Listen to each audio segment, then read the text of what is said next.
Welcome to StorytellerRwanda, your channel, your destination. We are the Shinning Mountain. Together we can make it possible.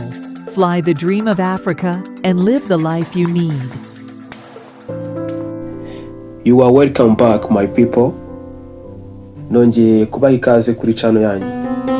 Mbonereho n'umwanya mwiza wo kwifuriza gukomeza kugira ibihe byiza aho mudukurikira muherereye ahariho hose. Feedback mukomeza kugenda mumpa ndazibona kandi mu by'ukuri ziranshimisha, binkora ku mutima cyane. Uyu munsi ndabaha link yasabwe n'abantu benshi cyane nyuma yo kubona message, comment n'ama email ansaba kuba navuga kuri Korea. Twafashe time yo kuba twabashakira link iri important yagufasha kuba wabona scholarship muri South Korea. Icyo twari dutegereje no kubona right time, igihe gikwiriye cyo kuba dropping ino link kugira ngo ibashe kuba yagirira akamaro abifuza kuba bakwerekeza kwiga muri Aziya ndetse n'abakeneye opportunity zitandukanye zo gukomeza amashuri yabo. South Korea ni igihugu kiri vast muri technology, gifite technology yateye imbere cyane ku buryo amahanga yose aba yifuza kuba yakwigira kuri Korea y'Amajyepfo bitewe na technology ifite, like nk'amatelefone, Samsung, amamodoka, za Kia niho usanga zituruka ndetse akaba ari naho zikorerwa. South Korea ihereye muri East Asia, igahana imbibi na Democratic People's Republic of Korea ariyo North Korea, Korea y'Amajyaruguru. Ikongera igahana imbibi na Japan, igahana imbibi na China.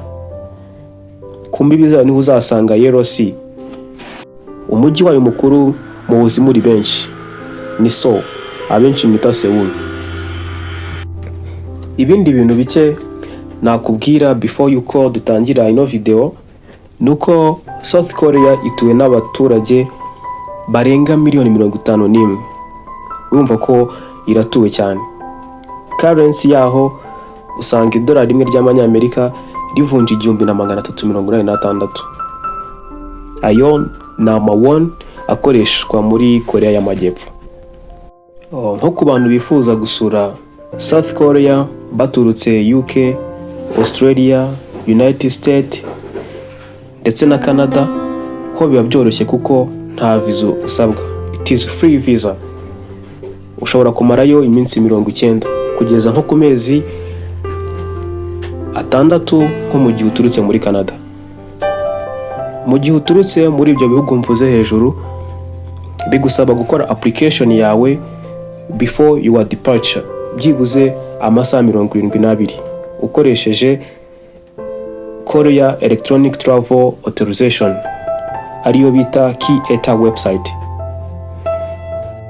Twihuse kuri topic yacu uyu munsi, nkuzaniye full funded scholarship guturuka muri South Korea. Ariko hagati aho nanibutsa ba bantu bahora bansaba link bambwira bati twe nta amashuri dufite, ntago twize, ese twebwe bizagenda bite? Video irakurikira iyi ngiyi, abantu badafite amashuri, badafite degree nimwe, be ready, mwe muri tayari kuko namwe nabatekerejeho kandi there is a way, hari inzira kabisa. Next video abantu badafite amashuri nimwe mutahiwe. Amahirwe y'uyu munsi rero areba wowe munyeshuri urahariho hose kwisi wifuza ko wakwimukira muri Korea ugiye kwiga. Government ya Korea iri gutanga scholarship ku banyeshuri 367 baturutse around the world. First, it is for undergraduate and associated degree. Iyi scholarship rero iguhesha free ticket from your home country werekeza muri Korea. Tuition fees free, monthly allowance, medical insurance, transportation fees n'ibindi byinshi ndi bugende nkwereka muri ino video. Ubwo rero niba wari ukeneye amahirwe nk'aya, don't miss. Niba uherereye mu Rwanda, mu Burundi, Uganda, Kenya, Tanzania, Botswana, Ghana, ndetse n'ahandi, ukaba wifuza gukomereza amashuri yawe muri Aziya, icyo usabwa ntabwo ari ibintu byinshi. Kuba utarengeje imyaka 25, kuba udafite icyasha, ufite criminal record iri clean, kuba ufite amagara mazima, ibyo byose niba ubyujuje, icyo usabwa ni ukuza kuri no website ndi kukwereka, ukuzuza application form yawe, then ukatacingaho your graduation certificate and academic transcript. Ni ibintu by'ingenzi cyane. Ikindi ugomba kuba ufite passport iri valid. Biragoye kuba wajya mu gihugu cy'amahanga udafite passport. Website ni iyi ngiyi ndi kukwereka, ndiwe nagusigiriye muri video description, link wacaho mu buryo bworoshye.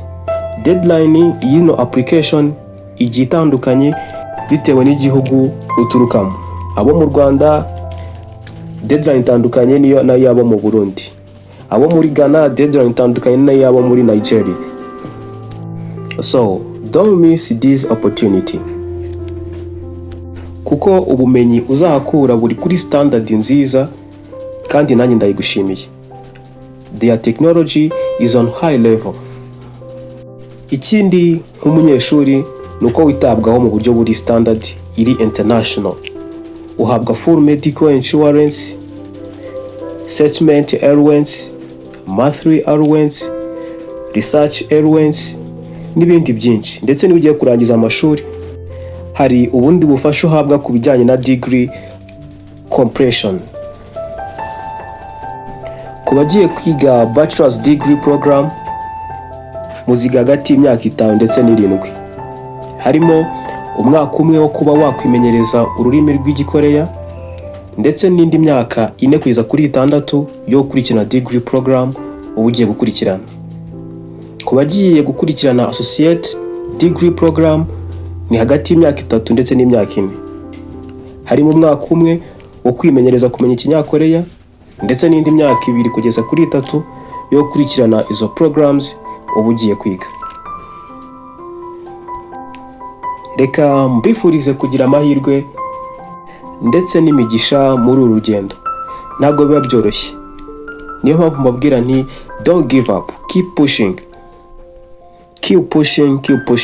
kugeza igihe ibintu bizagendera sawa. Ndabashimiye kuba mukurikirana ibiganiro dukora. Niba wishimiye video nk'iyi, gikora like, share. Nurangiza urebe hasi kuri bell, nubona utarakora subscribe uyikore kugira ngo tujye tubana day by day.